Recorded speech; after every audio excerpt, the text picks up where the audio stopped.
The evening sea lay glass still beneath a rising harvest moon, its silvery sheen broken only by the lazy sweep of 3 titanic wings. Dragon, Viserion, and Rhaegal cruised scarcely 100 feet above the dark expanse, their shadows sliding like leviathans upon the water. Aft upon the flagship, Harpy's Grace, Daenerys Stormborn of House Targaryen, leaned on the scarred oak rail, the cool wind teasing silver-white hair across her cheeks. The salt tasted different here than in Slaver's Bay. Cleaner, she thought, less burdened by blood and old sorrow. Somewhere ahead, beyond the horizon's faint glow, the storied coasts of the Westerlands awaited her. Casterly Rock, Lannisport, and a people who had never knelt to any dragon since the doom of Valyria. She exhaled slowly. 5 years of war and wandering had taught her patience, yet her heart thrummed now with a taut anticipation she had not felt since she first stepped free of the Red Door in Bravos as a girl and dreamed of return. But this was not return. This was arrival, the first true landing of her reign. She had chosen the west over Dragonstone because the map itself whispered strategy. The Iron Throne still crouched in the east of Westeros, complacent behind the narrow sea of armies and alliances. But take King's Landing too early would thrust her into the heart of every enemy at once. Better to carve her dominion first, in a place the crown thought secure, where her coming would seem the stuff of rumor until it was fact. Below the quarterdeck, the clang of steel on steel rang as unsullied sergeants drilled watch rotations. Ser Barristan Zelmy, white cloak exchanged for a simple shirt of supple leather, moved among them with the quiet grace of experience, correcting a posture here, a footwork angle there. Grey Worm watched the old knight with unblinking respect. Farther aft, Missandei read aloud from a parchment of coastal currents to a clutch of Lysine pilots, her voice lilting like summer over the creak of rope and mast. Daenerys listened to it all, weaving every small sound into the tapestry of purpose that had guided her since the blackened pyramids of Mary. Her Khalasar was no longer a motley of freedmen. It was now a nation on the move. 80 or 4 ships rode in her fleet, 20 cog-hulled war dramans gifted by the Triarchy, 40 Dornish long haulers under the Prince of Sunspear's secret accord, and the rest patched together from a dozen ports in the Basilisk Isles. Across their decks stood a mosaic of peoples, unsullied phalanxes and Dothraki screamers, Summer Island archers and Korthine engineers, Volantine smiths and Rovanian scouts. Their banners fluttered in the moonlight, a riot of colors, yet all bore, stitched in some corner, the 3-headed dragon red on black. "Your Grace," Ser Barristan said, emerging beside her. His white hair gleamed like ghost bone in the lunar glow. The men grow restless, but it is a good restlessness. They sense proximity. "As do I," she answered. Her violet eyes swept the ocean. "Have the scouts sighted Fair Isle's torches?" "Not yet. But Maester Kaladin marks us a half-night's sail from the straits. Once we pass those, it is but 3 hours to the Red Cave Inlet. Hidden coves abound along the crag's foothills. We may anchor before dawn."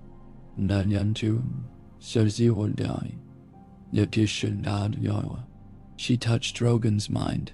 Nothing so simple as words, more sharing of feeling. "Stand ready, beloved, soon."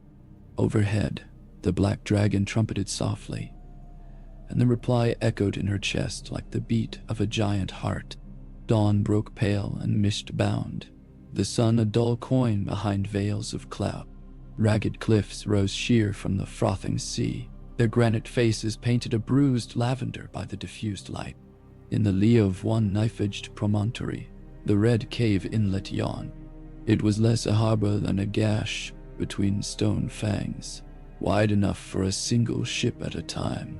But its embrace was deep and still, and its mouth hidden by a finger of land that thrust seaward like a broken spear.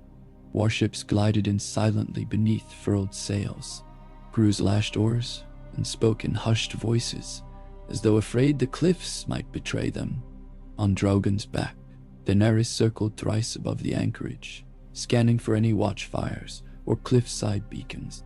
She saw none.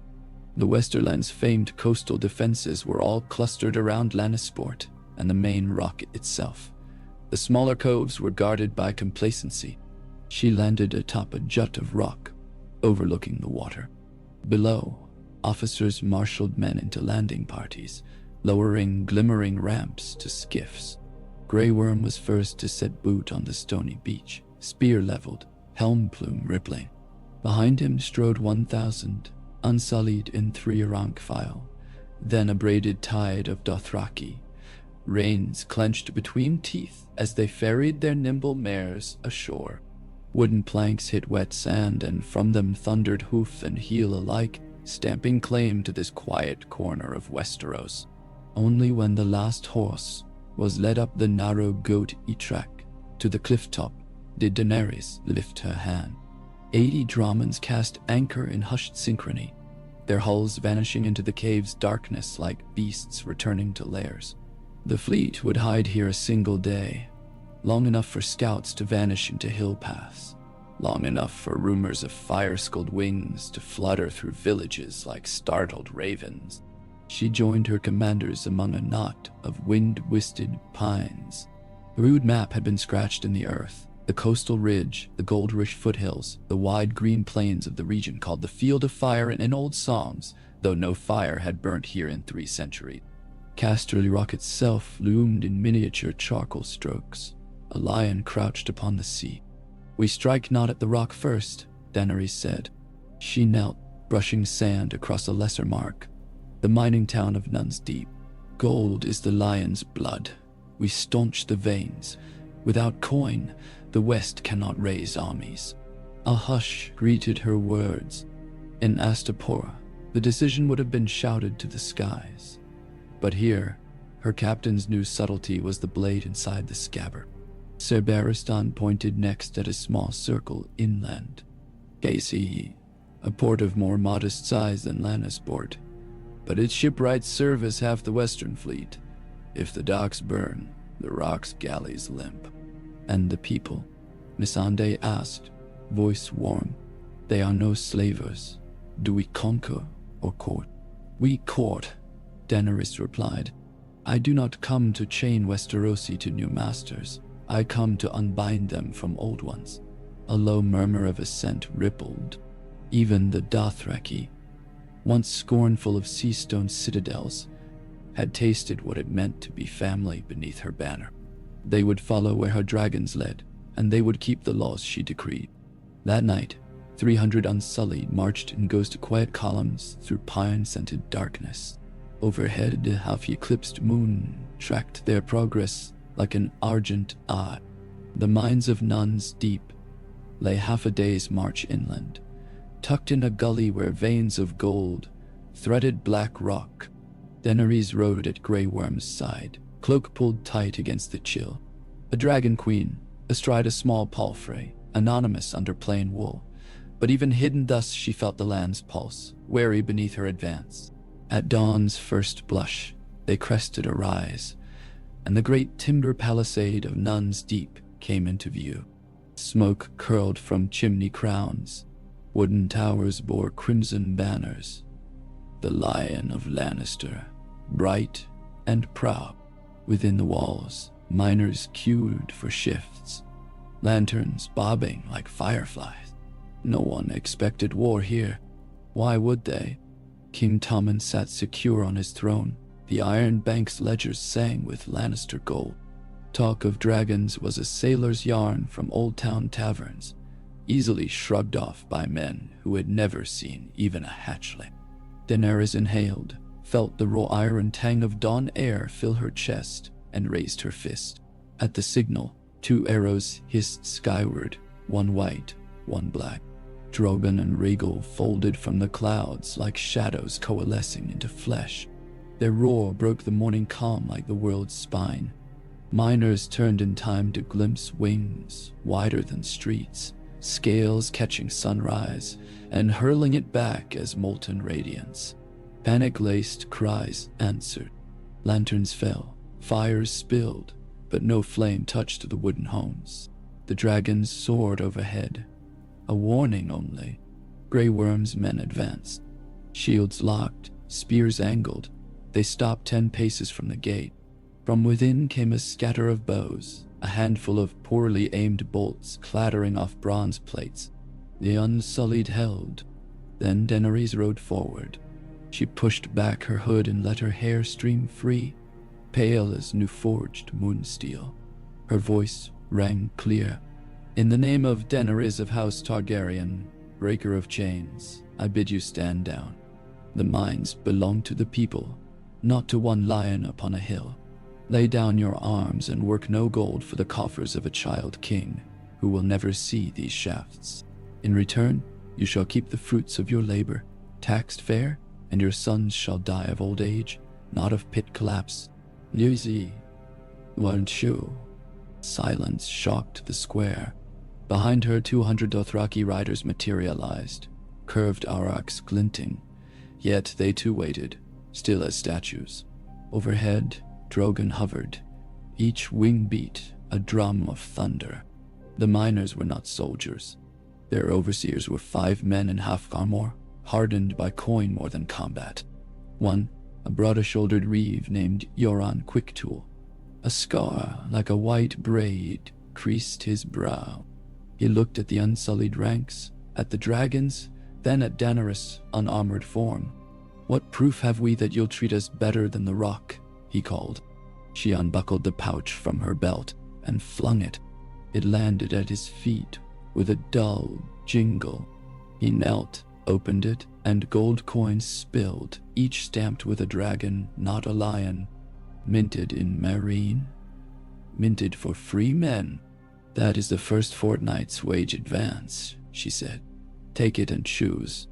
But know that should you refuse, I will burn the gold to glass, rather than let it line the rocks, vaults once more." Yoren's fingers closed around a coin. He looked to his fellows. One by one, the overseers slid swords back into scabbards. A cheer rose. Uncertain at first, then swelling until it echoed off the cliffs. The gates swung wide. Daenerys entered Nuns Deep, not as conqueror, but as deliverer. She posted Unsullied to oversee a peaceful transition. Ledgers audited, safety laws proclaimed, wages raised. By dusk, the lion banners were lowered. In their stead, a black pennant bearing red encircled by a ring of white rope fluttered. The ring was new, a symbol Missandei suggested to mean unity and freedom. News galloped faster than ravens. Within 2 days, Casey's harbor ward saw shipwrights striking lion shields from their yard gates. Before any dragon's shadow darkened their dry docks, they had weighed the tales of Nuns Deep and chosen the safer gamble: surrender under open terms.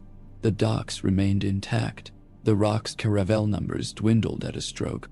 At Daenerys' bidding, shipwright guilds received letters of marque, contracts promising payment in coin and timber privileges, provided they served her fleet before any Lannister call. For men who had labored under decades of tax levies, and whose sons feared press gangs, this oath tasted sweeter than loyalty to a distant lion. Each capitulation was bloodless, but none lacked ceremony. At every town square, Daenerys ordered a single iron manacle nailed to a post and shattered with her own hammer. The symbolism, repeated from Astapor to Yunkai, resonated anew here where slavery was whispered evil of the East. It reminded miners and farmers that bondage wore many masks, some gilded. Meanwhile, at Casterly Rock, Tywin Lannister's echo lived on in deep halls carved by pick and chisel for 5 millennia. His death had left a vacuum illusions of wealth could not wholly fill. Lord Regent Kevin Lannister now held council with orphan pride. His nephew King, Tommen, a crown-burdened boy in King's Landing. Ravens from Case bore grim tidings. Talk of dragons real this time, not Corthine illusions.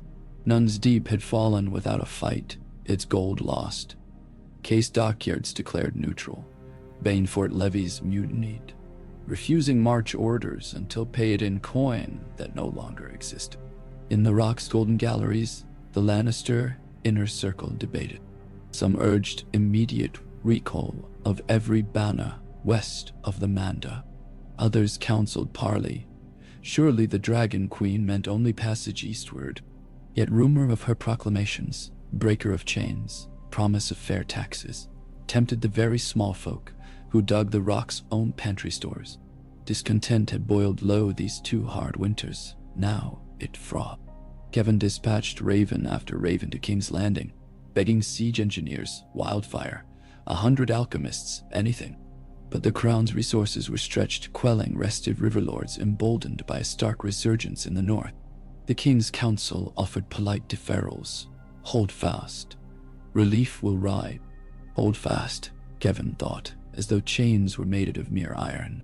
He looked from a battlement the morning the first column of smoke rose upon the southern horizon, a curling pillar lit from within by red flame. Not wildfire green, thank the Seven, but an ember of some new doom. He smelled burnt cedar on the wind, and hovering faintly between cloud strata, a shape like a torn black sail beating against the dawn. The Rock tightened its guard, yet she did not come. A fortnight passed. Smoke columns dotted hills from Rudiger Falls to the crag, each marking a storehouse or tax depot emptied and burnt. Gold wagons vanished into thin night. Tilemen surrendered ledgers to be weighed by Unsullied and returned sealed. Still no siege engines rung the Lion's gates. Confusion metastasized into dread. Who was this queen who bled her foes with 1,000 tiny cuts? Tywin would have marched straight for the dragon and dared flame. Kevin lacked his brother's ruthlessness and felt the cost of it daily. In Daenerys' forward camp beyond the Tumblestone, nights cracked with distant wolf howls, ironic heralds of the North's old banner. She paced a fire-lit tent, barefoot, listening to Thoros of Mir recite. Counts of harvest stores gleamed from the last ray. Bread enough now for 3 moons. Copper and tin and ingots. 78 wagons of smith tools. She nodded absently, her mind upon the map pinned to tent felt. The Rock towered at its center, ringed by black pawns representing garrisons. Surrounding it now were her pieces, unsullied legions at Casey, Dothraki outriders sweeping fields east of Lannisport, Dornish spearmen fortifying Banefort Heights. Ser Jorah Mormont spoke from shadow. Each victory feeds the myth of you more than the army. Some believe you a sorceress who turns gold to ash with a word. She turned, a playful spark in her gaze. Then let them fear words. It costs fewer lives than steel. Perhaps, he conceded, though doubt twitched at his jawline. Yet sooner or later the Rock will demand steel. Its walls are hewn of the mountain's own bones. Even dragons struggled to breach it in Aegon's day. Which is why we shall not breach it, she replied. We shall open it. Oh. He frowned. How? With promises whispered by coin, she said. She tapped the board at a cluster of tunnels drawn beneath the fortress icon. Do you think slaves quarry stone in the rock? No. Union men, proud of their craft. Yet what is pride to hungry children? We will purchase keys none know exist. Barristan's white brow rose. Bribery sits ill upon a knight's stomach. Then call it liberation, she answered. I will not spill men's blood where gold can avert it. Let the lion's own greed unravel its lair pocket by pocket. Ni, Nauni. That night, under veil of shifting clouds, 12 infiltrators crept through goat trails to a disused mine shaft that legends claimed wormed below Casterly's lowest keep. They carried no torches, only a small vial of shadowine phosphor guided their path, glowing faint blue. At their head walked Yoren Quicktool, former overseer, and now sworn freedman of the dragon. His knowledge of shafts and countershafts would prove dearer than any sword. For 6 nights they tunneled upward, bracing rotted beams with silent care. On the 7th, they breached a corridor lined in black marble shot with crimson flecks, the rock's vault passage. 2 guards dozed upon stools, bored by shifts that never changed. A pinch of strangler dust in their wine hours earlier ensured deep sleep. Yoron slipped past, counted doorways until he found the 3rd vault, a coffer of ledgers, payroll tallies, and 500,000 golden dragons waiting for shipment east.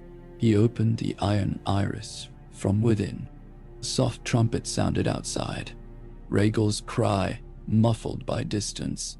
That was the sign. Unsullied poured through the shaft like silent tide. Not a single sword rang.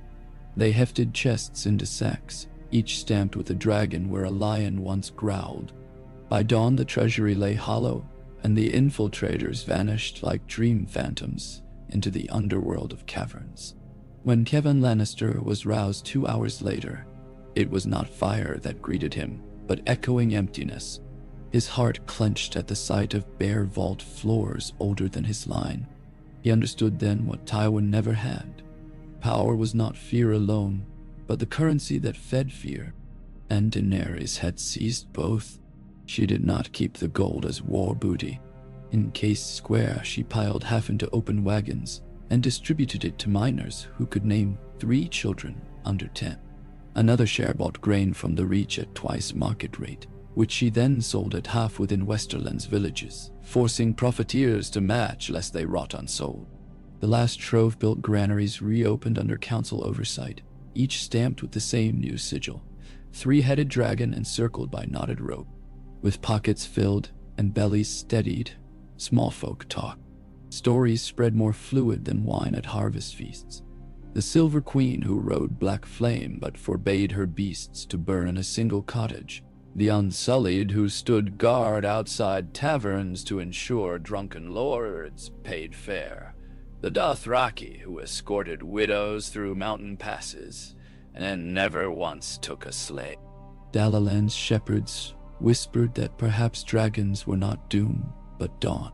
In secret keeps and gold-paneled halls, lesser Lannister cousins weighed the shifting wind. One by one, they sent envoys offering fealty in exchange for retained lands and honor. Daenerys accepted each with careful ceremony. A kneel, a clasped wrist, a signed charter guaranteeing rights of commons and justice of jury beyond Lord Whim. She forged, in effect, a new code for the West, a tapestry of oaths woven from the fallen threads of shattered feudal chains. The Iron Throne at last could ignore her no longer. Queen Cersei's council raged, but coin flows to King's Landing had slowed to a trickle. Tycho Nestoris of the Iron Bank arrived bearing stern demands for repayment. Cersei promised Lannisport gold shipments, even as ravens confirmed those shipments seized, their guards swearing by the 7 that dragons themselves melted the lock plates. In desperation, the crown levied new taxes upon the crown lands, sparking riots that drew garrisons south and east, weakening the march routes should they ever dare reinforce the rock. All this while Daenerys remained patient.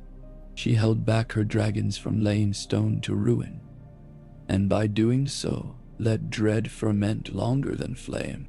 When she felt the hour ripe, she summoned every sworn lord of the Westerlands willing to parley, over 24 great houses and thrice as many lesser. They gathered in the ruined Great Hall of Castamere, its roof long gone, broken pillars bathed in autumn sunlight slanting through dusty air. Music had not been heard there since Tywin's purge, yet now a single summer island flute carried a plaintive tune across the stones as lords assembled. Daenerys stood upon the dais, barefoot on cracked marble, her hair braided in a simple 3-fold plume. She wore not silk, but boiled leather-dyed royal red. Beside her flickered 3 braziers shaped like wings. She waited until the last murmur stilled. Then she spoke, and the hall seemed to breathe for the first time in a century. "You know me," she began. "You have heard tales black and bright, and you have seen into my heart by the deeds of those I command. I did not come to salt the earth of the West. I came because the West suffers beneath debts dug deeper than its gold mines.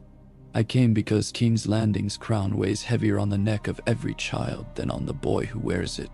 I do not ask for blind fealty. I offer alliance. Swear your swords to my cause not out of fear, but because you choose the future it will bring. In return, I swear justice, law, and the security of trade unburdened by ruinous tithe. The taxes I set shall be fixed and known, the courts elected from among peers and free folk both. Choose now. She lifted a hand.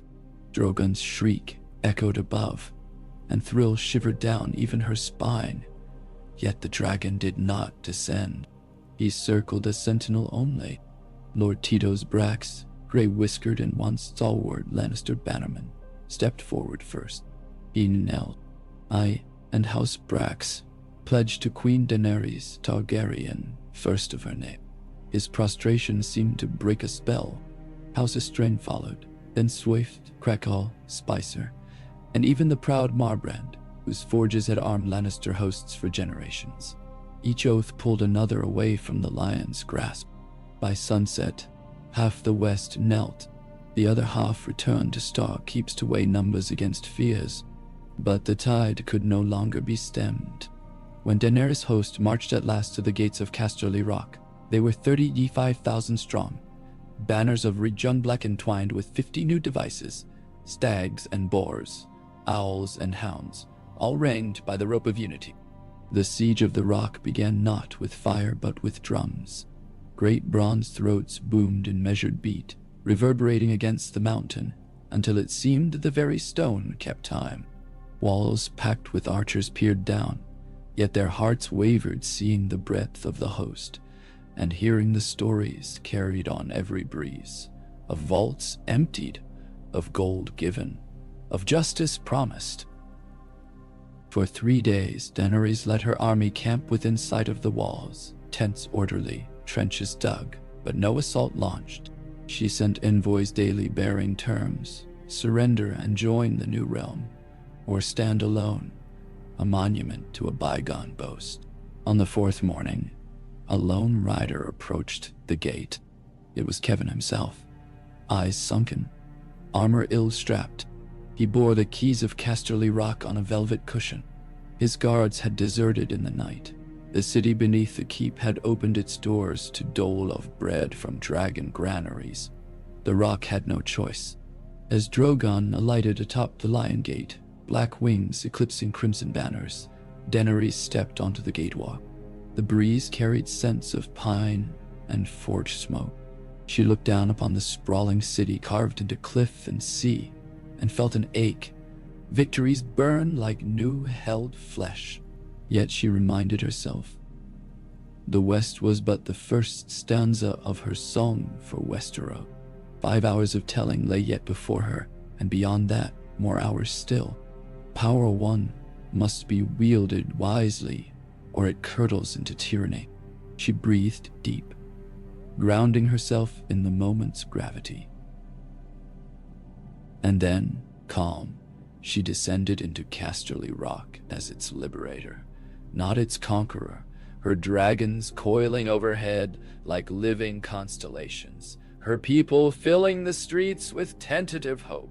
And in the silent recesses of Dragonstone's distant halls, the painted table was already trembling, for the Game of Thrones had turned, and the West now belonged to fire. Yet a fire tempered, not consuming, a fire that promised warmth instead of ashes, if only the realm dared believe. Night draped the rock in velvet, stringing stars like diamonds above the sea. Daenerys stood upon the terrace of what once was Tywin's Solar. The air was cool, threaded with brine.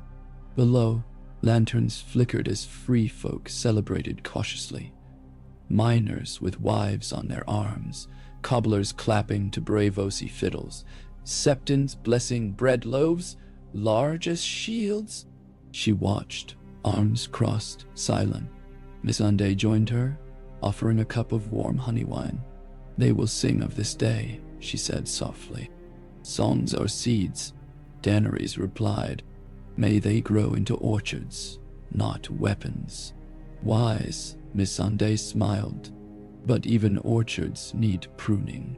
A soft laugh escaped the queen. "Perhaps, yet for tonight, let the branches spread." She sipped the wine. Its sweetness lingered. Below, a choir of children lifted voices in a newly learned refrain. A tune from Astapor, now married to Westerosi words. She closed her eyes and let the harmony wash over her. 7 years of exile and blood, and at last she felt something like home stir in her chest. Though her home could never be a single castle or city, it was wherever those she freed could stand unshackled beneath the same sky. Tomorrow she would draft laws with lords and miners alike. Tomorrow she would send ravens to Highgarden, to the Eyrie, to Sunspear, to weave a tapestry of alliances before the Iron Throne grasped what slipped away. Tomorrow she would and must and will, but tonight, for the span of a heartbeat. Daenerys Stormborn watched the lanterns dance upon waves and thought of her brother's ghost, of Viserys who dreamed but never built. She whispered into the wind, "See me, brother. The world is changing." Drogon answered from some high perch, a low rumble like thunder rolling across summer hills. It sounded, to her ears, a promise kept. The banners rose with the dawn. Reedcon Black thrummed beside the joined emblems of 100 houses. The rope of unity was now stitched upon all, a silent pact that from this day forward, the West would mine gold, no longer for lion coffers alone, but for roads, granaries, and a future untainted by grasping hands. In the deep vault, where Tywin once counted fortunes with cold satisfaction, Daenerys established the Bank of Casterly Rock, a public treasury whose ledgers were inscribed in tongues common folk could read.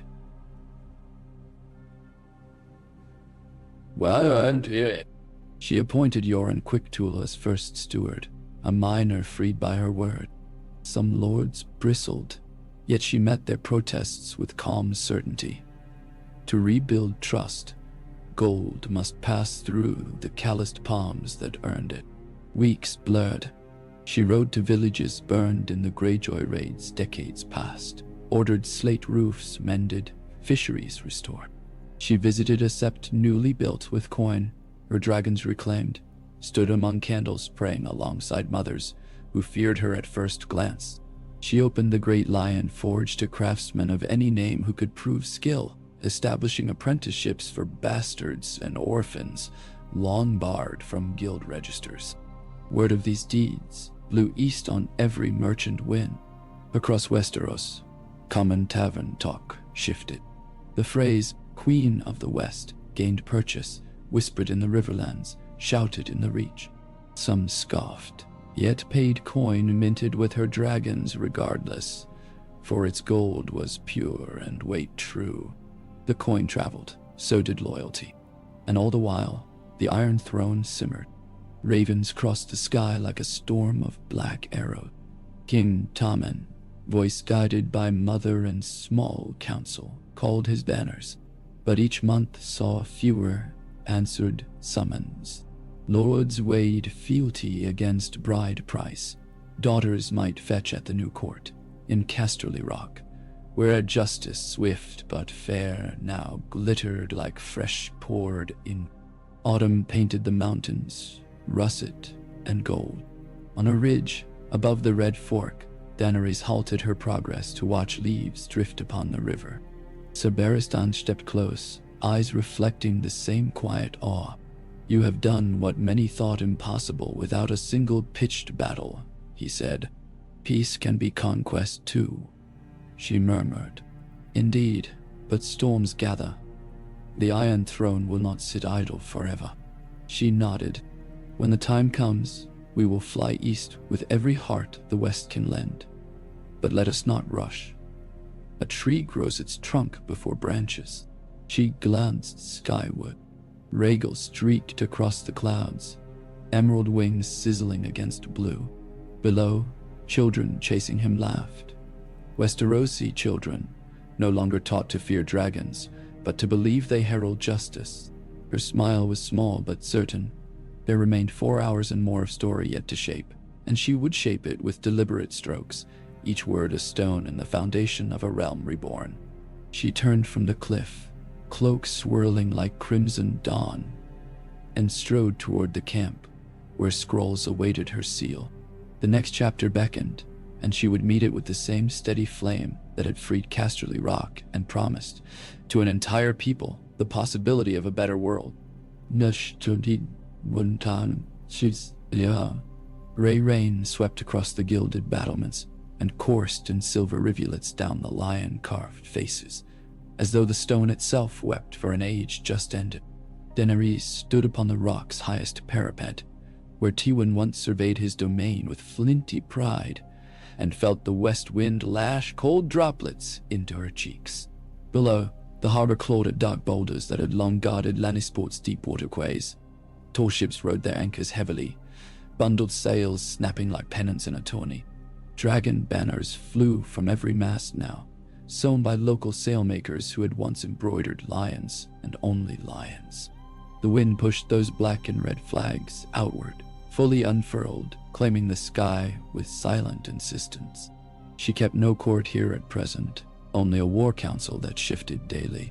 The broad circular chamber that had been Tywin's war room, thick rugs, bronze candelabras shaped like roaring cats, was stripped bare of gaudy furnishings and repurposed into a strategy forum open to miners, guild masters, and lords alike. When she entered that morning, the atmosphere crackled with restrained energy. Grey Worm already stood over a slate slab chalked with supply lines. Missandei unrolled new reports from riders skirting the Trident.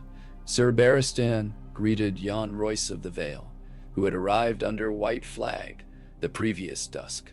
Asha Greyjoy lounged against a pillar, arms full. The room smelled of wet wool and candle smoke and something sharper. Anticipation's coppery tang. DAENERYS crossed to the map table, water dripping from her cloak hem. She pressed a gloved hand to the vellum where dotted paths radiated east, paralleling the Gold Road, the River Road, the Rose Road. Pins marked provisions depots, new granaries, even wells bored by Dothraki diggers who learned the craft from Corthine engineers. She traced one line that curved north to Seaguard. "Lord Mallister confirms?" she asked. Missandei nodded, voice soft. "This morning's Raven. Seaguard will host our grain fleet and extend harbor dues at half rate. In exchange, he asks restoration of river toll exemptions lost during Queen Cersei's reign." DAENERYS considered, eyes narrowing thoughtfully. "Granted, and send word that any merchant vessel which carries a freedman at officer rank shall receive matching exemption. Those who broaden crew ranks will find profit in our harbors." Grey Worm tapped another pin east of Maidenpool. Scouts saw Lannister outriders with king banners along the Tumblestone. Fewer than 200, but they burn farms in retreat. "The Lion would rather scorch fields than let grain feed our men," Sir Barristan growled. "Old Tywin tactics. Tell the farmers that for every sheaf lost the crown will pay them thrice in coin from the rock's vault," DAENERYS said. "And mark the route of those riders, but do not chase. They will spread the tale of our compensation faster than any herald." Asha Greyjoy moved forward, her salt-stiff cloak whispering across the floor. "I bring tidings of a different stripe, Dragon Queen. My uncle Euron roosts at Old Wyke, forging plans to break the Narrow Sea's spine. He boasts of a weapon that can fell dragons from the sky." Several counselors stiffened.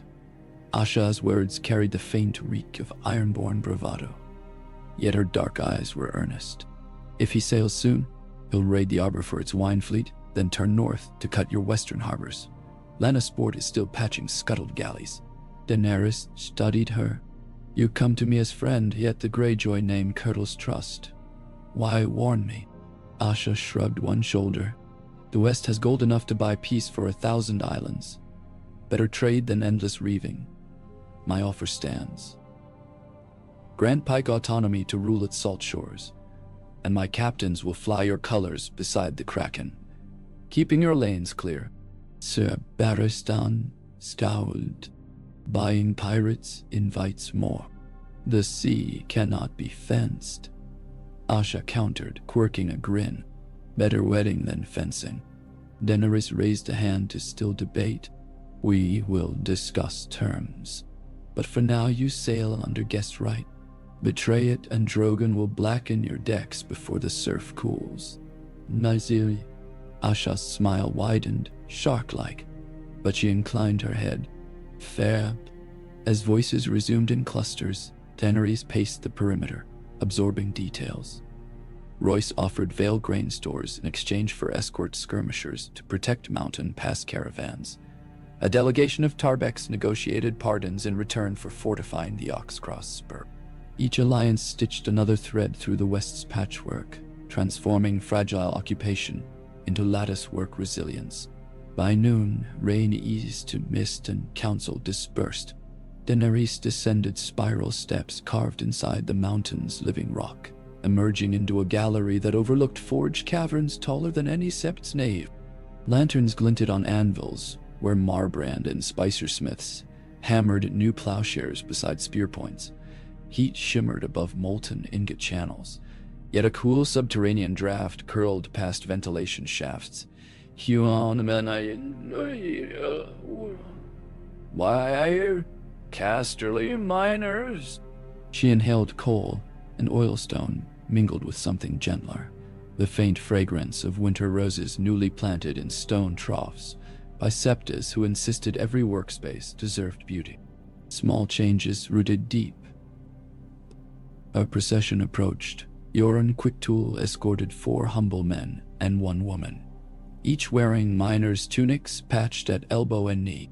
They bowed awkwardly, eyes wide at dragonfire torches set along the walls. These are the Deep Shaft Guild's elected spokesfolk, Yoren said. They've a proposal. The eldest stepped forward, knuckling his forehead. Begging pardon, your grace. We heard your offer to reopen the Silver Road tunnels, but the old support beams, we fear collapse afore winter melt. We ask release of iron quotas to reinforce them, else we cannot promise safe passage. No. Azir me. DAENERYS took his scarred hands in hers, startling him. Your safety precedes any timetable. I will redirect iron from retired weapon stock. Grey Worm, see to it before sun sets. The man's shoulders sagged with relief. You have our thanks, blood of the dragon. She smiled. The realm's blood flows through us all. As they departed, a faint tremor shivered the rock underfoot. No quake, but the muted echo of distant scorn, born upon earth rather than air. A trebuchet test in far fields, maybe, or some cavern roof settling. She touched the stone, sensing currents of history far older than her claim. Every promise she forged was etched, not just in parchment, but in granite hearts carved by centuries of lion law. To bend such bedrock required patience. That evening, she rode Drogon north along the shoreline, past cliff villages where fisherfolk lined the bluffs to wave oiled torches in greeting. She circled above the ruins of Fair Isle Keep, burned once by Ironborn. Ash-gray walls stood silent witness as dusk sheeted the sea in steel. She landed by a tide pool where starfish clung to emerald weeds and considered the horizon's dusky lavender. Behind her, unsullied honor guards set campfires, their silhouettes stark against waning light. She thought of Viserys again, how he had ranted of conquest, yet never glimpsed this land. She whispered to the wind, promising still to shape it gently. A lone rider approached, banner furled. It was Davos Seaworth, summoned days earlier under Secret Raven. He dismounted, offering a wry half-bow. Your Grace, apologies if I interrupt thoughts. She gestured for him to stand beside her on the wave-slick rock. Your counsel seldom interrupts. Rather, it clarifies. What word from the narrow sea? Davos' weather-creased face darkened. My smuggler friends carry tales of storm crows gathering in Volantis. Cersei seeks sell-sail fleets to harry your grain convoys, and the Citadel sends archmaesters northward with casks of wildfire. Says they're researching long-dormant substances at the Queen's behest. Wildfire on the waves, she murmured. Po mirror to the dragon's flame. We must guard against it. I've arranged secret anchorages along the arbor's lesser coves, Davos said. But if Euron's black sails join the fray, secrecy may not suffice. She reached out, fingertips grazing the sea's foam. Then, perhaps we meet fire with thunder rather than flame. Ideas sparked in her mind, ballistae forged from lion steel but re-engineered for range, shield barges clad in bronze scales, raven towers along cliffs, feeding lantern codes to relay threats faster than sails. She would consult Marbrand engineers come dawn. On return to Casterly Rock, she found a raven perched upon her bedchamber perch. Message sealed with a wax sigil she recognized. A crowned rose ensnared by thorns. Lady Olenna Tyrell's script slanted across the parchment. The Reach starves under the lion's debts. Bread riots in Old Town. We'll break crust with you if your dragons guarantee harvest carriage. Send a parley envoy to Bitterbridge within a fortnight, or roses wither. Daenerys tapped the seal thoughtfully. The West's granaries teem now, yet the Reach's bounty was legend. An alliance there could tip the balance irrevocably. She penned a terse reply, promising ambassadorial visitations, and glimpsed, somewhere in the margins of her thoughts, the shape of a kingdom, whose bread routes outsown its sword roots. For 10 days she remained at the Rock, weaving webs, drafting charters for mixed Lord Common juries, decreeing abolition of the First Knight, lordly prerogative, founding an academy of engineering in Castamere, funded by gold, seized and renamed the People's Mint. She sent Grey Worm to hold council in the golden city of Lannisport, guiding merchants into new trade compacts with Korra. She dispatched Asha Greyjoy with Ser Jorah aboard the lugger Silver Serpent to survey Iron Island's defenses, ostensibly goodwill, but also a quiet test of Asha's sincerity. During these days, her dragons grew restless. Viserion perched upon the rock's summit, talons gouging stone, as if he sensed ancient rival pride within the cliffs. Rhaegal took to chasing seabirds far offshore. Drogon prowled nightly sky routes above camps, his breath a low red glow. One afternoon he descended to the western gate and startled miners delivering ore wagons. Yet none fled. Instead, children ran forward bearing goats for feed, laughing as hot wind tousled their hair. The miners bowed, calm, fear replaced by reverence. Daenerys watched from the parapet and felt a surge of wonder. 3 moons past, these same folk would have quaked at mere rumor. Transformations could be forged as surely as swords. But across the narrow sea, waves of darker tidings lapped. Her spies in King's Landing, silent sisters, washerwomen, pigeon boys, sent notes on fragments of rag. Qyburn's black cells brimmed with beggars, seized for alchemical tests. Cersei then, Lord of Rain Waters, oversaw construction of swift galleys bristling with scorpions. A rumor whispered. Yet desperation begets risk. She ordered extra watch on the gold mines, bracing for sabotage. On the 12th day, horns blared along the coast. 3 long, 1 short, signal from lookout posts. A merchant cog limped into harbor, sails shredded, hull scorched. Survivors spoke of ironborn reavers under the sigil of the Blood Eye, Euron's mark, who set their fleet ablaze off Smokehead. Blackened timbers bobbed like coffin lids as far as the horizon. Council convened at once. Davos, map spread, traced Euron's likely path south toward the Arbor's Wine Islands. He'll strike the Mandermouth to choke Old Town. If he seizes shipyards there, your reinforcements from the Reach may falter. Asha swore in the old tongue. If my uncle unites the Isles behind his mad dream, we'll have kraken sprouting like barnacles across every keel. Daenerys studied the lines. She could dispatch the royal galleys of Lannisport, under repairs but seaworthy within a moon. She could lure Euron into a trap between shield barges and dragonfire, but each plan risked setting fleets ablaze along innocent coasts. Drogon's flames seared indiscriminately across water. Then Missandei, quiet until now, laid slender fingers on the map. There is another path. If we cannot burn the Kraken at sea, we may sever its tentacles at source, send a strike through the Sunset Sea around the Iron Islands, land quietly on Great White, destroy Euron's salt wives' refuge, capture his shipwrights. Asha knows those inlets. Unsullied silence can end a fleet before it sails. Ash fell. Asha eyed Missandei with reluctant respect. Bold, but Great Wick is riddled with hidden caves. My uncle's priests guard them with drowned god zeal. Yet a swift foot in the dark might work. Sir Barristan offered a nod. Dragonstone's old logs speak of similar raids during Aenys' pacification of the Isle. They succeeded by surprise. Daenerys breathed, indeed. Every decision now spun countless consequences. Risk a daring raid, and perhaps quell Euron. Fail, and her foes would trumpet a Dragon Queen's first defeat.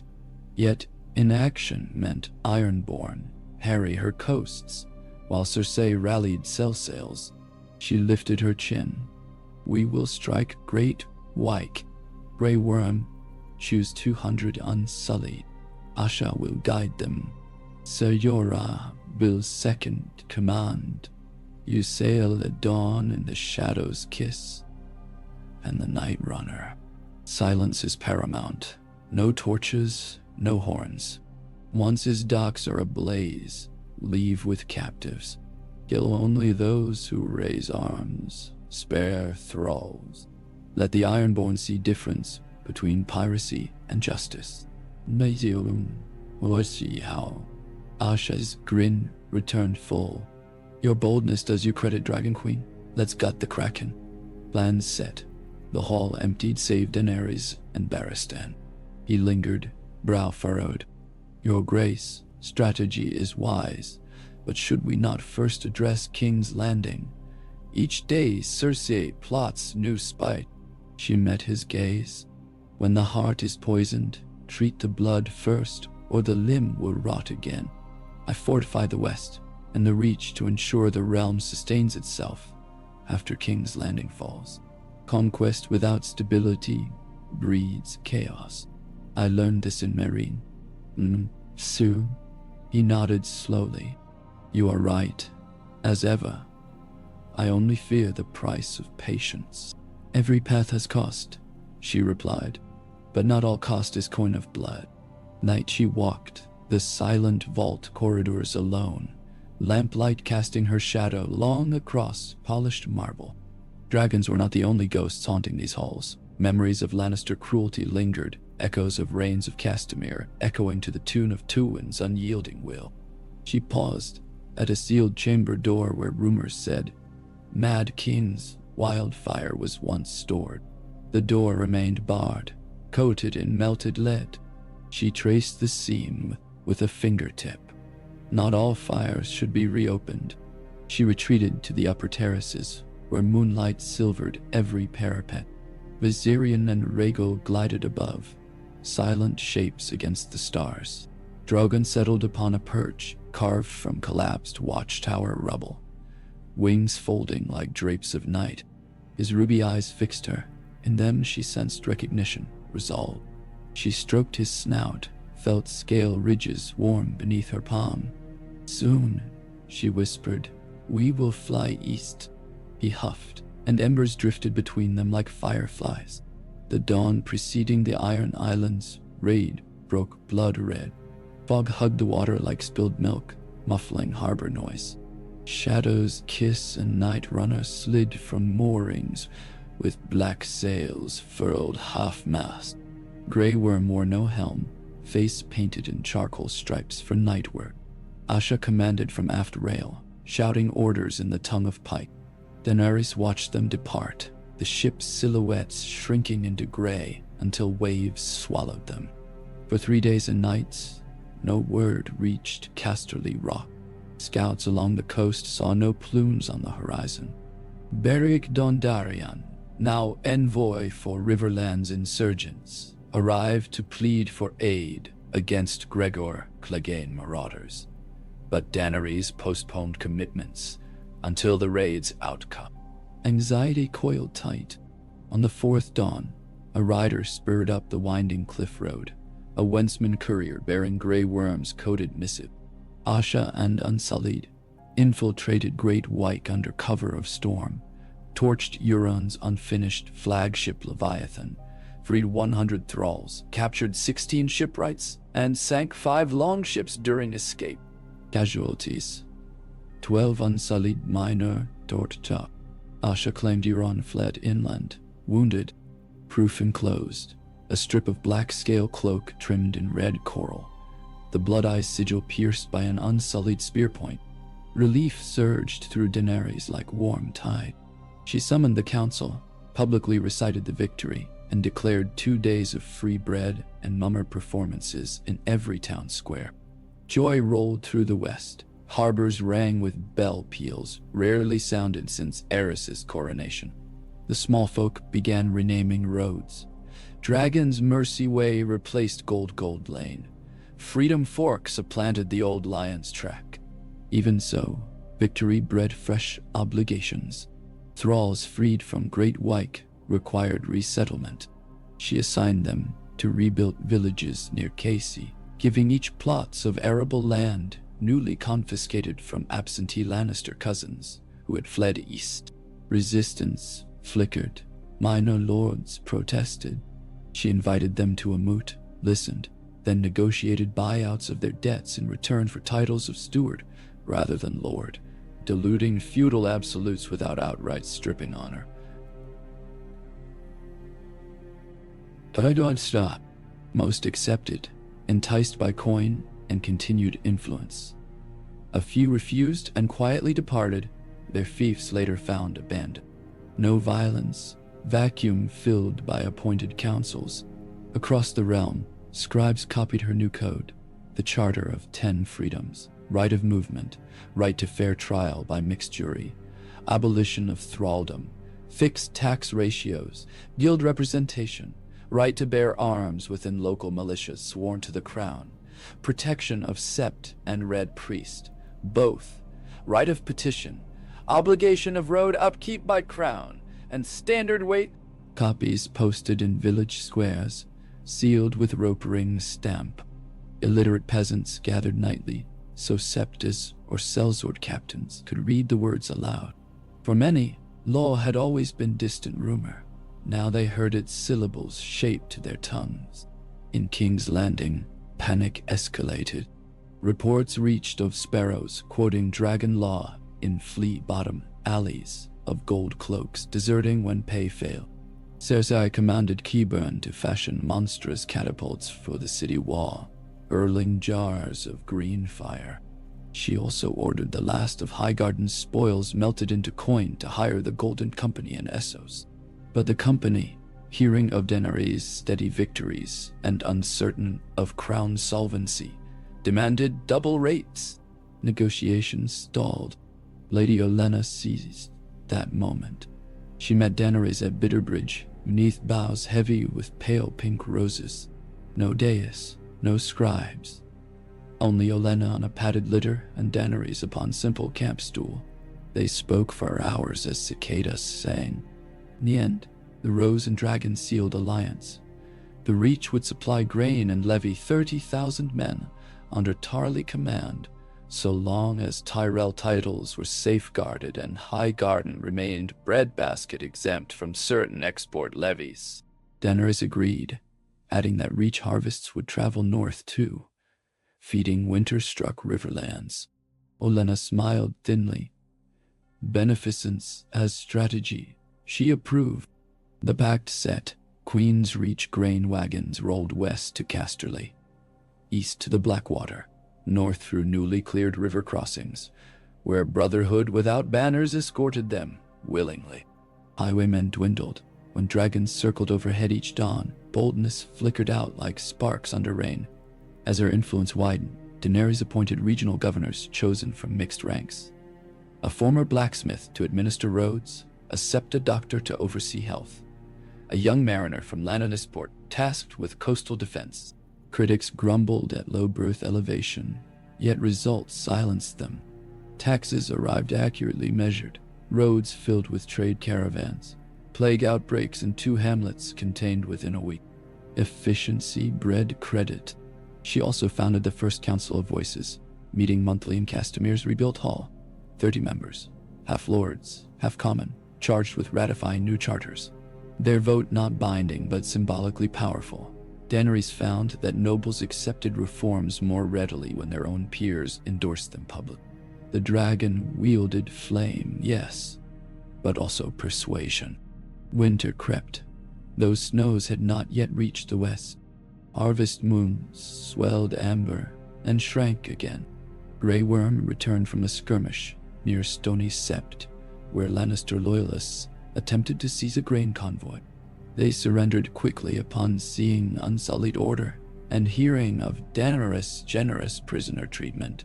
Captives joined work crews, repairing a burned sept, paid wages. Some later enlisted as town guard recruits. Transformation by example. In the Vale, Jon Royce sent ravens. Lady Sansa Stark, acting regent at Winterfell, invited emissaries to treat on mutual defense against White Walker legends, stirring again beyond the wall. DAENERYS dispatched Missandei and Beric northward with healers and dragonglass inquiries, bridging realms across cultural chasms, each step bigger than last, yet shadows lengthened behind triumph. In deep cellars beneath Casterly rock, flickers of dissent crystallized. A fractured splinter of Lannister men called the Golden Mane conspired. Led by Sir Davin Lannister, Tywin's grandnephew, they plotted to kidnap young hostages, daughters of House, Brax, and Rain. But the attempt failed when Grey Worm's swift spies intercepted coded letters. DAENERYS decreed amnesty for any conspirator who disarmed, half accepted. The rest fled toward the Red Mountains, vanishing into outlaw dens. Each victory, each foiled treachery, taught her the same truth. A realm is garden and forge both, requiring vigilant pruning and steady heat. One quiet night, she found herself alone in Tywin's old solar again, staring at the great carved lion fireplace. Flames danced, shadows clawed tapestries she had ordered, loomed with new images of wheat and rope. Yet some gilt threads refused dye, echoes of the old order. She touched a half-melted lion head on the hearth. Legacy, she murmured, is clay, shape it before it sets. Footsteps sounded. Sir Barristan entered, parchment clasped. Forgive intrusion, your grace, but this arrived by dove. It bears the seal of Winterfell. She took it, broke wax stamped with a direwolf. Sansa Stark's handwriting precise, measured. Invitation north, at earliest convenience, to discuss unknown enemy rising in ice. Reports of whites near last hearth, Lord Umber streaming refugees south. Request for dragonglass weapons, for dragons themselves. Sansa's words carried weight of dread. Winter approaches swift. DAENERYS exhaled softly. The West's harvest secure, the Reach allied, Euron wounded, King's Landing strangled by its own debts, yet a deeper terror stirred in the north. Viserys had never dreamt of this threat. Neither had Robert's rebels. all their wars trivial beside death incarnate. She raised violet eyes to Barristan's weathered face. It may be time we turned our gaze to snow rather than throne, she said quietly. Your rain already thaws hearts, he replied. Now it must thaw winter's spite. She smiled faintly. Then we shall fly north when granaries brim and roads clear. He bowed and withdrew. Left to flickering silence, she penned replies. One to Sansa assuring aid, another to Olenna reaffirming wheat roots, a third to Tyrion Lannister, still fugitive across the narrow sea, inviting him to council should he dare return under promise of fair trial and chance for redemption. She sealed each with a rope ring, wax stamped. Outside, wind keened through stone colonnades, a sound like distant wolves. She listened, felt in its voice the pulse of an entire realm stirring. Fearful, hopeful, waiting.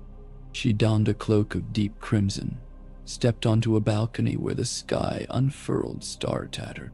Drogon crouched atop a jutting buttress. Seeing her, he lowered his head.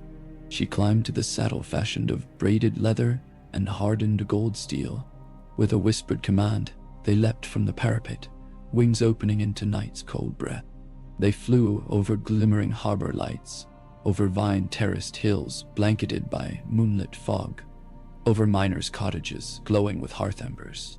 She glimpsed a family emerging to watch, raising lanterns in greeting.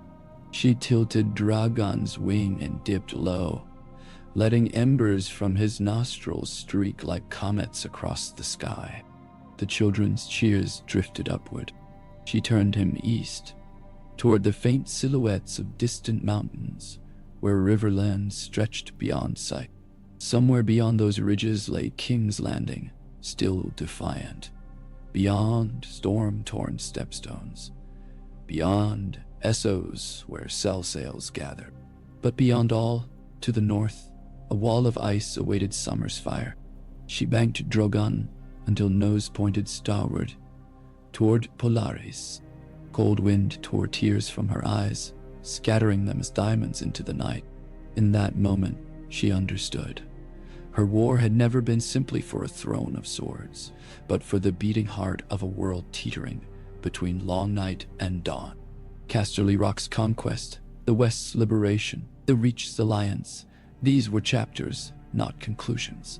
The song of ice and fire began to swell, chords intertwining. She guided Drogon back toward the rock, landing atop the tallest tower cluttered with rook cages. Stable hands hurried. She dismounted, handing reins of scale leather. Ready him for journey north come fortnight, she ordered softly. They bowed. Inside her chambers, she summoned parchment once more, drafting decrees. One appointing a regency council in the west. Missandei, Yoran, Lady Marbrand, and Davos. Another instructing Grey Worm to secure the Roserat corridor with combined Unsullied Reach patrols. Another dispatching engineers to Winterfell with plans for portable Scorpion ballistas made of lion steel to combat whites from safe distance. Hours passed. Dawn slid again across horizon, pale peach. She set quill down, flexed stiff fingers, and allowed a moment's rest. Through balcony doors, she heard the faint laughter of shipwrights already hammering at sunrise. Life blossomed in places once silent. She breathed the scent of new-baked bread drifting from kitchens below. Bakeries open to all for morning loaves at capped price. She thought, tyranny ends not with swords alone, but with bread and voice. A knock. Missandei entered, smiled gentle. Council stands ready for your orders. DAENERYS straightened. Then we prepare the realm for winter and for justice both. She walked forth, cloak billowing like dawnfire, and the story marched on, each step measured, deliberate, forging a realm where dragons and commoner dreams soared alike against the storm. Yin, Amas. A hush clung to the frost-rimmed foothills as the dragon host traced the tree-lined road that once bore only Lannister banners. Now red on black insignias rippled from every wagon. Each canvas-covered shape a cradle of grain barrels or dragon glass. The late autumn sun hung low, fat and red, bleeding color over copper leaves that stirred beneath the hooves of 1,000 horses.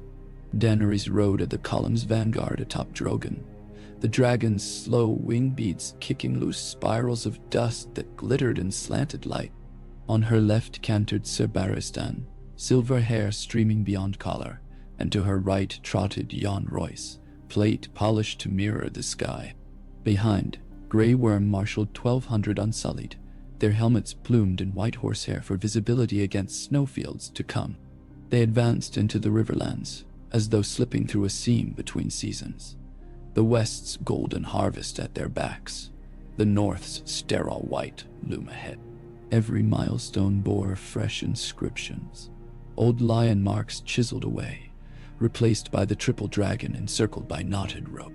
Villagers emerged from half-mended cottages to wave them on, offering loaves or handfuls of dried apples. Everywhere DAENERYS saw the consequences of Lord Frey's treachery and the wars that followed. Yet hope clung stubbornly. Children ran, laughing at the sight of Rhaegal, shadowing the column, and the small folk bowed more out of curiosity than fear. 3 days south of the Twins, a cold drizzle fell at dusk, turning road dust to viscous clay. The host encamped beside a ruined sept, whose bell tower toppled in the wrath of Gregor Clegane years past. DAENERYS set her pavilion within sight of shattered marble angels. The wings of those statues lay strewn like broken swords, but a slender wildflower grew from a crack in one chipped feather. She bent, touched dew on the bloom, and felt kinship with its fragile defiance. Inside her tent, maps spread across a low table lit by lanterns. Missandei read aloud the latest raven from Winterfell. Sansa Stark reported one white captured near Last Hearth for study. Benjen Stark, once lost, had re-emerged with dire news. Night King forces massing beyond the gorge. The raven ended with a request: expedite dragonglass shipments. Winterfell's forges melted 20 blades a day, yet demand tripled. Additionally, wildling scouts sighted ice spiders the size of hounds. DAENERYS listened, expression still as snowfall. When Missandei finished, she turned to the table and placed a finger on the neck. We make Moat Cailin in 4 days if roads hold, 6 if snow falls hard. I will not arrive with half provisions lost to mud. Order carpenters to fell poles tomorrow. Lay corduroy track across the worst bogs, and send riders ahead to warn Lady Stark. We will need lodging for 2 dragons and beasts. Missandei quirked a gentle smile. A slight exaggeration, Your Grace. Only 3 dragons. By winter count 3 may feel as many, DAENERYS replied, but a soft humor glinted in her violet eyes. Later, as rain drummed upon canvas, she sought quiet at the ruined septite. Lantern in hand, she wove between shattered pews, slick with moss. Cracked colored glass littered the floor, fragments still catching glints of lamplight. The altar, the 7's carved faces lay broken. Mother's eyes chipped away, father's beard sundered. A lone candle flickered in a makeshift tin holder. Someone, perhaps a passing pilgrim, had left it burning for memory's sake. She knelt, not in prayer but reflection. Her faith had never rested in gods, but in the binding power of promises. Yet here, beneath storm whisper and candle hiss, she felt the presence of all those whose hopes rode with her. She bowed her head. Let the world mend, she whispered into the silent air, whether any god heard or not. The next dawn revealed clear skies, but a brittle crust of ice upon puddles. The host broke camp, while breath steamed from mouths and oils on sword steel turned sluggish. Horses snorted clouds. Unsullied, marched with measured crunch of hobnails on frozen dirt. By midday, they reached a village that had once catered to trade barges before the Red Wedding destroyed river commerce. Half the hovels sagged like old men. The inn still stood, signboard painted with faded alehorn. In its courtyard, a gaggle of brown-cloaked men waited under a ragged banner, a red-eyed skull over a black crown. The Brotherhood without banners. Thoros of Mir stepped forward, wine-stained robe belted beneath an old maester's chain. His grin flashed through tangled beard.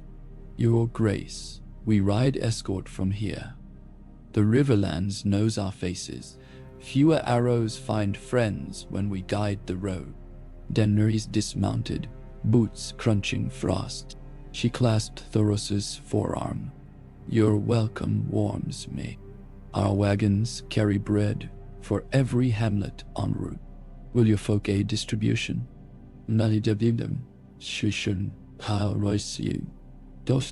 "With song, if you wish," he laughed. Behind him, Beric Dondarrion offered a solemn nod, the pale line of his last mortal scar stark across his cheek. He wore no eye patch now. Maester Coleman's ointments at Winterfell had restored the lost eye nearly whole, a miracle of sorts. He bowed. "We saw white shadows near Maidenpool's ruins. Not whites, but cold things that whisper. Scouts, perhaps. We slew 3, but winter grows teeth farther south than ever." Daenerys thanked them and ordered Grey Worm to fold the Brotherhood into forward screen patrol.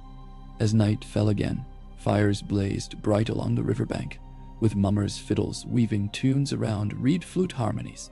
The Queen walked among tents, sharing bowls of thick rabbit stew, listening to soldier jokes, kneeling to comfort an orphan girl adopted by a Dothraki spearwife. She braided the child's hair around a shard of colored glass found in the sept, tiny token of hope. The march resumed at dawn. Cold tightened. By the time they approached the Twins, snowflakes whirled like battered feathers. The Cranagman garrison, holding Walder Frey's rebuilt towers, lowered drawbridges before dragon trumpets could echo. Hallways once drenched in stark blood rang now with carpenters' saws. Rickon Blackwood commanded the crossing in King, in the North's name. He met Daenerys halfway across the span, wind snapping his wolf and raven cloak. "The North remembers," he declared, voice hoarse but earnest, "and welcomes the Queen of Chains." Daenerys inclined her head. "May these stones never run red again. Keep them open for southern refugees. Grain wagons will follow. My word on it." Rickon lifted both bridge chains, thus symbolically freeing the crossing from toll to any allied banner. Cheers rose from walls, where northern crossbows lined parapets. Beyond the Twins, the geography changed subtly. Hills flattened, air grew damper. Pines replaced ash. Bog pools glimmered half-frozen between reeds. The host met the first true snow, squall 2 leagues from Moat Caelan. Visibility shrank. Howling gusts slanted needles of ice into eyes and nostrils. Yet upon reaching the ancient ruin, they found torches arrayed like a necklace along crumbling battlements.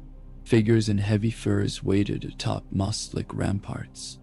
Northern outriders wearing arm rings of weirwood, wildlings clad in patchwork hides, and knights of the Vale in polished silver. At the head of the causeway stood Sansa Stark, hair hooded in gray fox fur, pale face resolute, flanked by Brienne of Tarth and Arya Stark in lightweight leathers. Daenerys dismounted. Drogon circled once overhead, snow swirling from his downdraft, then climbed into thick clouds to roost. She walked forward alone.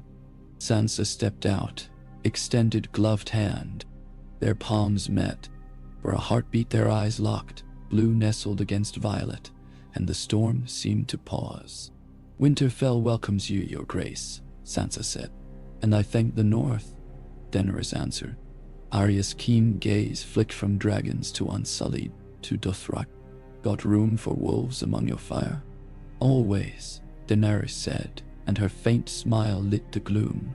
The combined host pushed on, though heavy wagons mired often in drifts. Sansa's engineers had laid planks across the neck's worst bogs per the Queen's request. Still, progress slowed to 30 furlongs a day. Daenerys flew each afternoon to scout, mapping ice thickness, sending crows to recall detachments chasing phantom shadows. On one flight, she glimpsed a glacial rider far across the desolate white plain, a gaunt figure on a dead horse, pale blue eyes like winter stars. Drogon banked toward it, but the creature wheeled and vanished into curtains of snow. She did not pursue, lure, or trap uncertain. She memorized bearing and altitude, marking the threat for northern scouts. At White Harbor's fork, the host divided.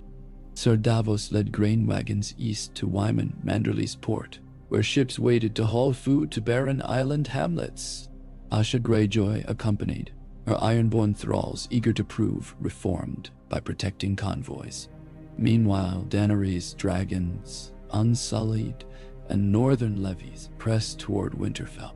The castle appeared on the horizon like a black-crowned iceberg, battlements frosted, hot springs steaming faintly through outer walls.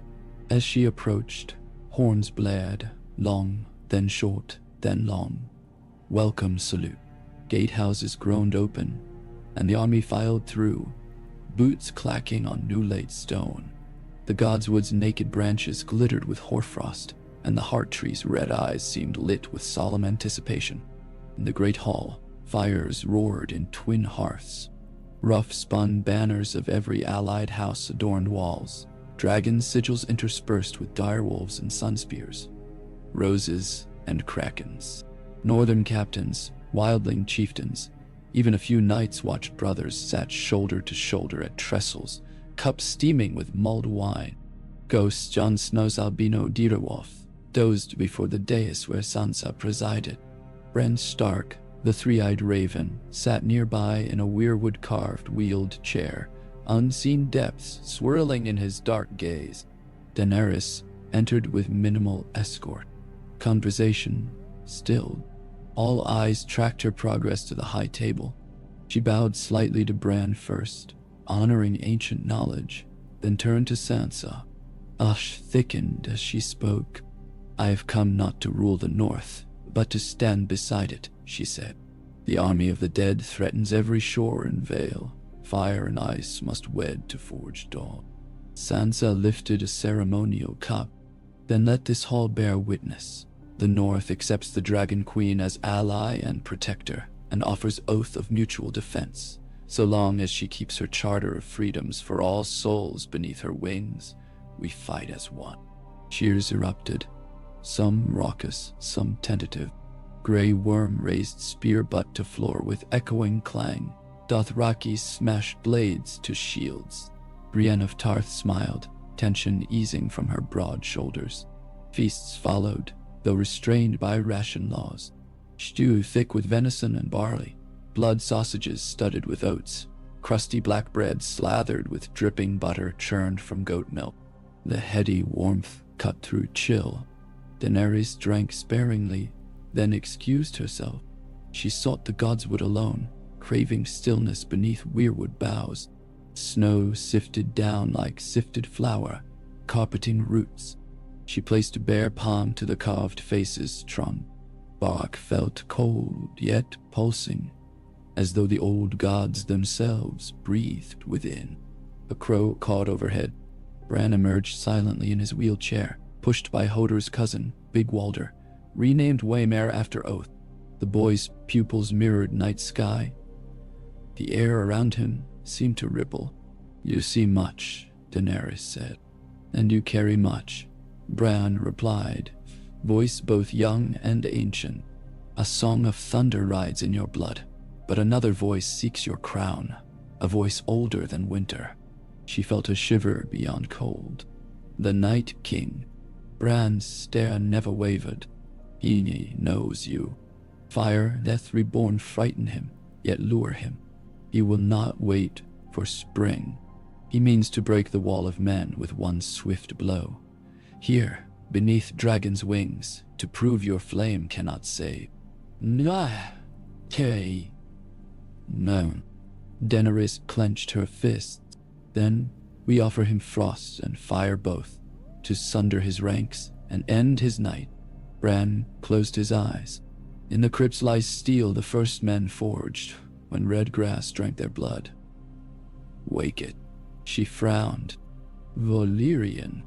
"Older," Bran whispered. "Obsidian soaked in children's blood once, now cooled eons. It remembers the cold." She nodded slowly. "We will search."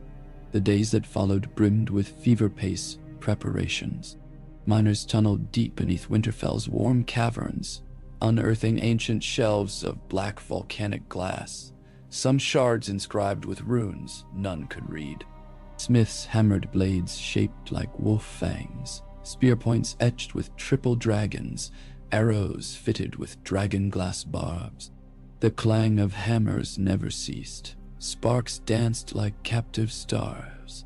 Grey Worm drilled mixed companies of unsullied and wildling skirmishers, teaching shield wall tactics to the free folk, absorbing lessons in guerrilla ambush from Rattleshirt's ragged veterans. Dothraki oversaw horse acclimation in bitter cold, blanketing their mares in quilted barding stitched by northern women.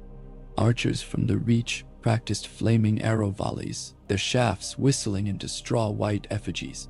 Daenerys rose each dawn to scout with Drogon beyond Last Hearth, mapping ice fissures, measuring undead troop density.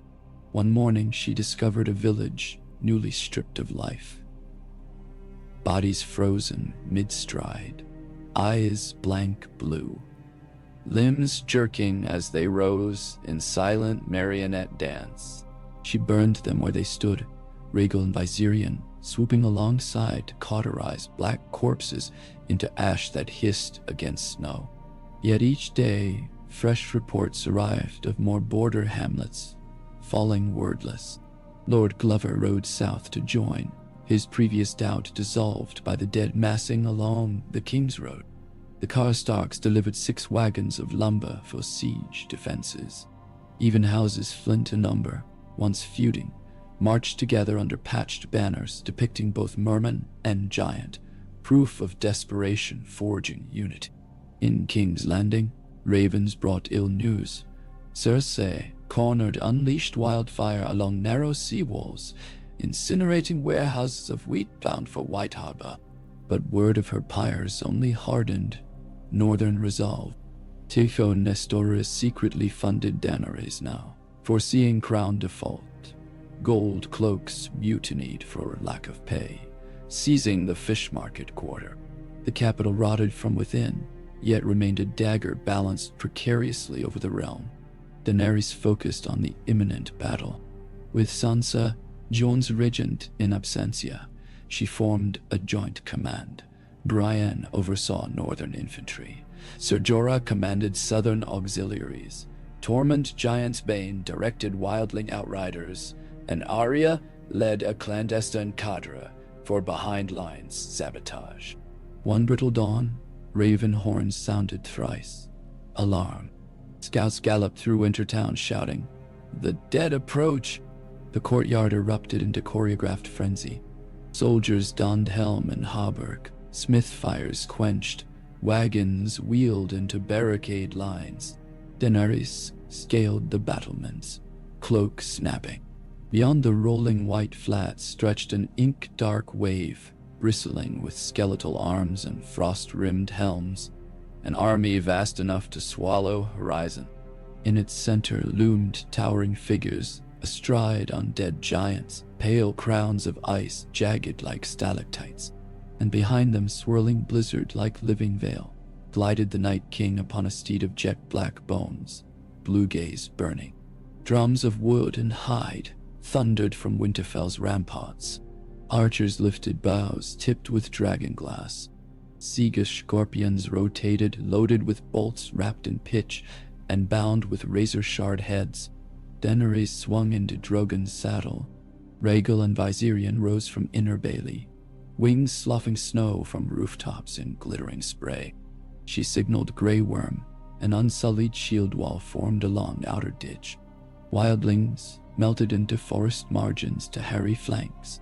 Dothraki gathered in crescent formation beyond the moat, their arcs coated in obsidian shards that glimmered oily green under cloud-draped dawn. Before horns finished their echo, the Night King raised an arm. Silence rippled. Then the dead advanced, foot over foot, inexorable tide. Giants pounded earth, cracking frozen soil. Ice spiders skittered ahead, spindle legs clicking.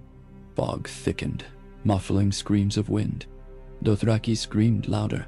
Blood-soaked war cries that once heralded sack, now defiant shield. They surged, hooves churning snow to powder. Aurochs alight with dragon fire wicks. Daenerys signaled Drogon into headlong dive. They met the undead wave in blistering collision. Dragon flame cascaded molten orange, incinerating ranks by the hundred. Rhaegal and Viserion strafed farther lines, carving fiery trenches that hissed to glass. Yet for every burned corpse, 3 more climbed over charred husks. Giants shrugged off flame, frost-cracked skin smoldering but not failing. One flung a boulder that shattered a scorpion on the south tower. Another ripped a pine from frozen ground, swinging it like club against Dothraki outriders. Grey Worm advanced the Unsullied into spear wedge, thrusting dragonglass points with machine precision. Wildlings darted between shield gaps to hamstring wights, then retreat behind disciplined lines. Above, archers loosed flaming storms that found targets, but could not halt the press. Daenerys steered Drogon toward a cluster of giants. She unleashed gouts of flame until one stumbled, face molten, and crashed amid its horde, crushing dozens. But even as she roared triumphant, a shard of cobalt ice the length of a spear whistled past. It grazed Rhaegal's wing, slicing membrane. He shrieked, veering blood-speckled. His riderless form trailed ragged as he veered back toward Rampart. Amid swirling snow, she glimpsed the Night King lowering crystalline javelin, expression impassive. Anger flared. She urged Drogon higher, prepared to dive at him directly. But Bran's warning echoed. He would seek her flame, prove it powerless. A reckless charge might serve his purpose.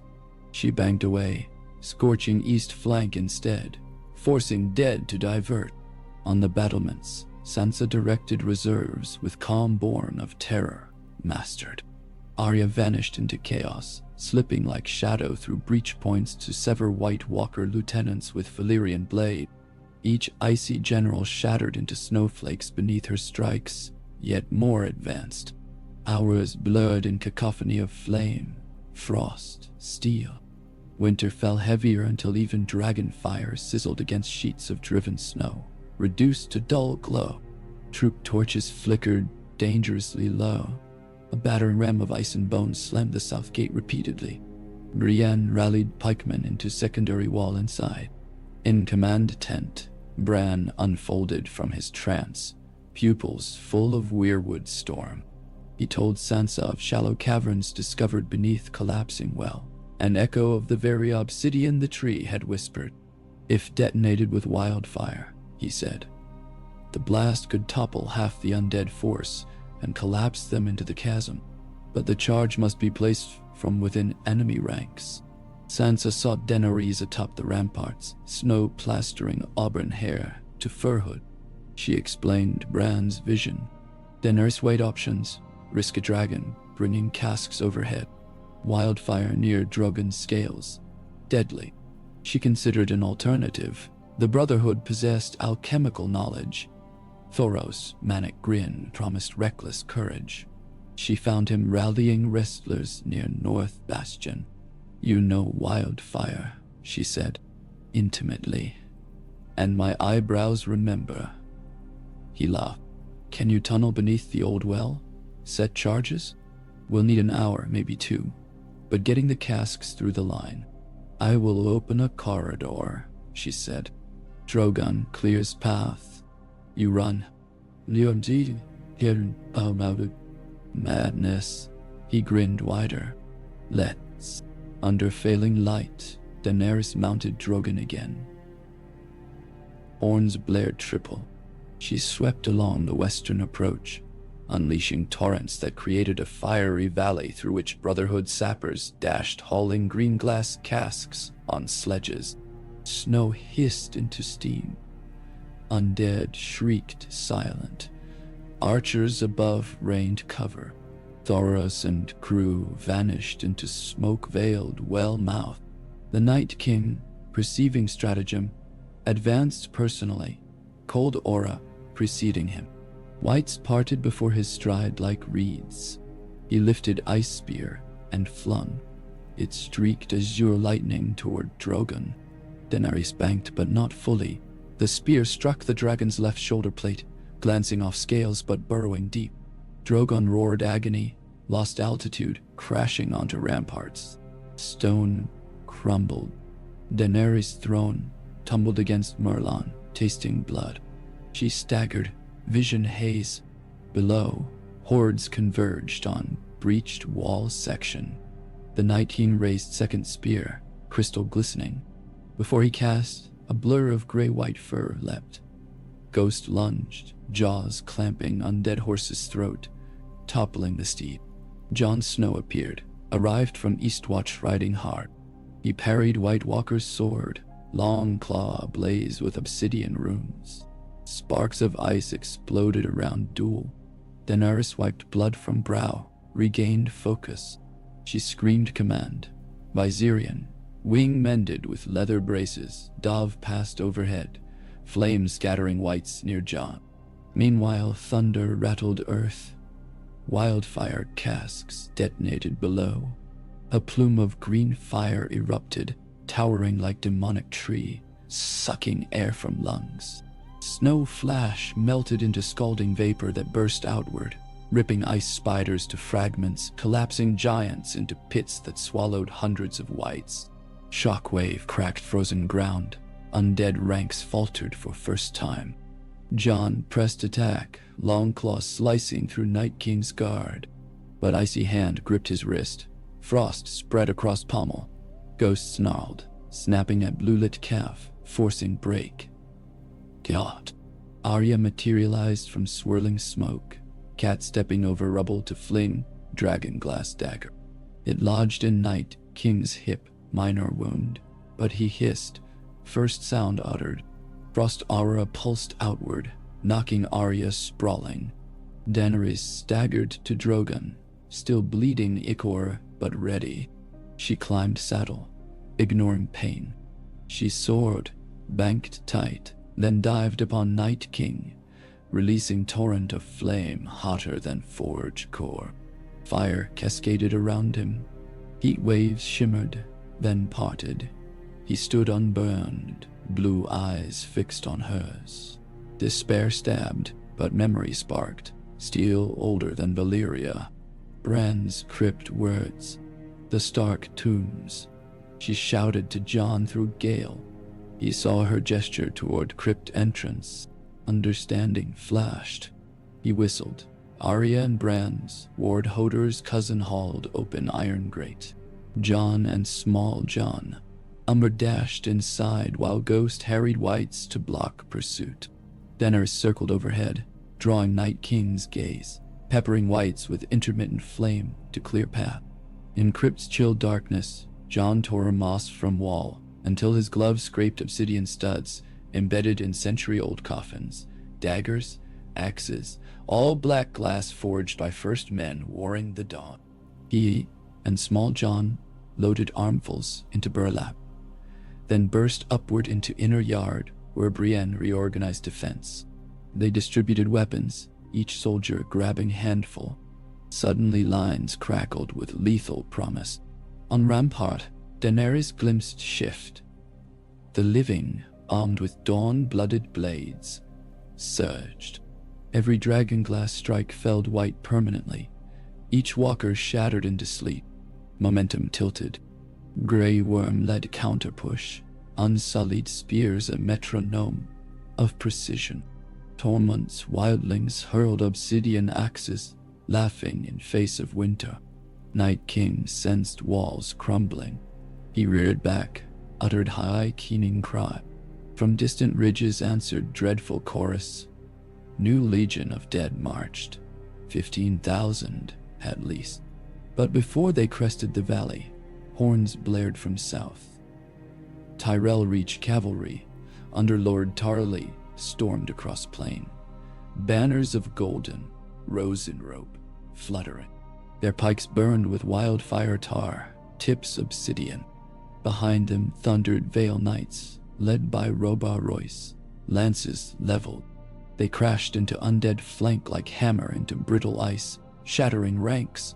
Rhaegal, wing-retide, joined Sky again, flanking Drogon. Twin streams of flame carved trenches, isolating Night King and his guard of 13 walkers. Arya, donned in faces of fallen wights through uncanny skill, slipped amidst them, and Hamstrung one, dragonglass blade, shattered him. The others turned too late. Unsullied phalanx closed, spears piercing icy eyes. Seeing encirclement, Night King raised arms, attempt to summon freshly slain. But wildfire, craters green flames, licked remains, preventing resurrection. His power faltered. Jon charged, long claw clanged against ice sword.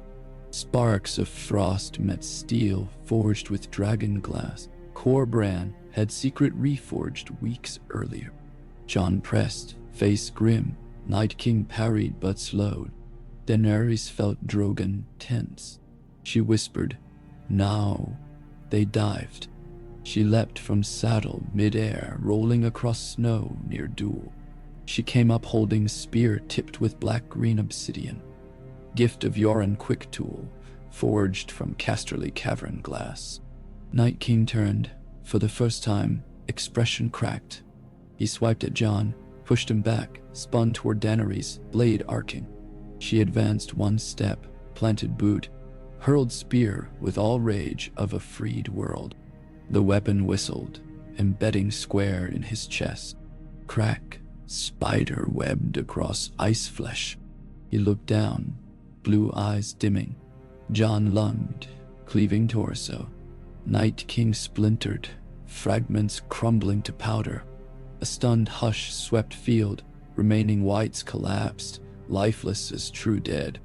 Snow drifted softly. Silence profound settled, broken by ragged cheer bursting across battlements.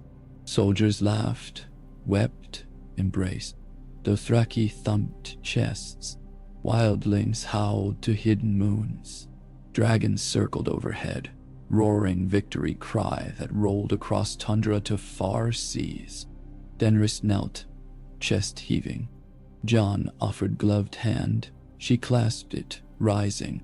In their joined grip pulsed more than thanks. Partnership of waged dawn.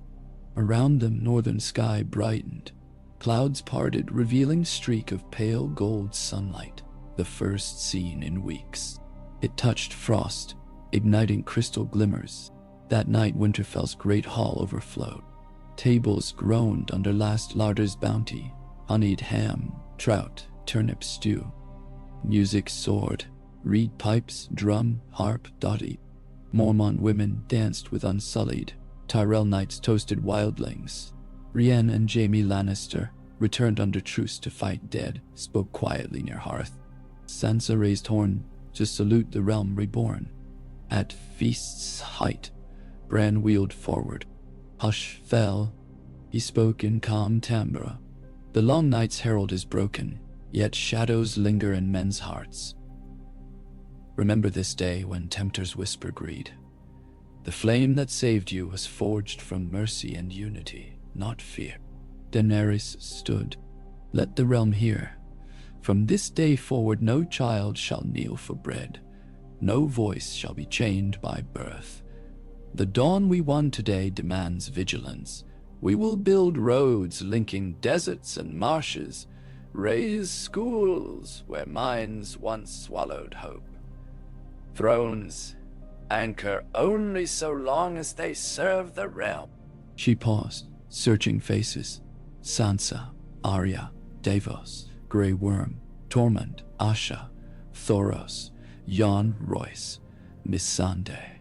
Eyes shone with echoes of firelight. We will craft a council of kingdoms, seats for north and west, reach and vale, Dorne and Stormlands, isles and crownlands alike. This I decree tonight beneath witness of living and the honored dead. No. Thunderous acclaim rocked beams. Tyrion, having arrived disguised among Vale ranks, stepped from shadows to quip. Shall we name it the small council of considerably larger purpose? Laughter answered, warm. Later Daenerys slipped from hall, climbed outer stair to tower ruined by ice. Snowflakes settled in hair silvering. Jon found her there, ghost of smile on lips. Tomorrow, she said, gaze on horizon. We ride south again. King's Landing still festers. We ride together, he answered. And afterward? She asked quietly. Afterward, Jon said, we shape dawn, stone by stone. She sighed, shoulders easing. Below, Winterfell glowed amber, its walls humming with life reclaim. Above, Regal and Viserion perched on battlements, wings folded like cathedral roofs. Drogon glided across moon, sentinel against lingering dark. She reached, interlaced fingers with Jon's. Wind bore a scent of pine and smoke and bread. Future loomed vast, uncertain, but no longer alone, and never again chained. Hours before sunrise, a raven departed Winterfell, bearing sealed letters to every corner of Westeros. Invitations to meet in Harrenhal midsummer, to draft a new covenant of realms. One sealed for King's Landing too, though Cersei might burn it unopened. It mattered little. Dawn had broken, and its light spread each day wider. In distant Casterly Rock, miners woke to chime of new shift bells, unaware war's tide had turned. In reach, fields sprouted winter wheat that would feed cities' odor of war receding. On Iron Islands, captured shipwrights now built trade cogs under Asha's watch. Across the realm, children would soon chase dragons, not with stones, but stories. At edge of haunted forest, last blue spark faded among snowdrifts where Night King crumbled. And even there, a shy crocus pushed through crust, seeking sun. Daenerys watched first beams crest hills. She whispered, for Viserys who dreamed, for Rhaegar who sang, for every voice long silenced, let this dawn endure. And the light answered, brightening until snowfields blazed gold and the day began.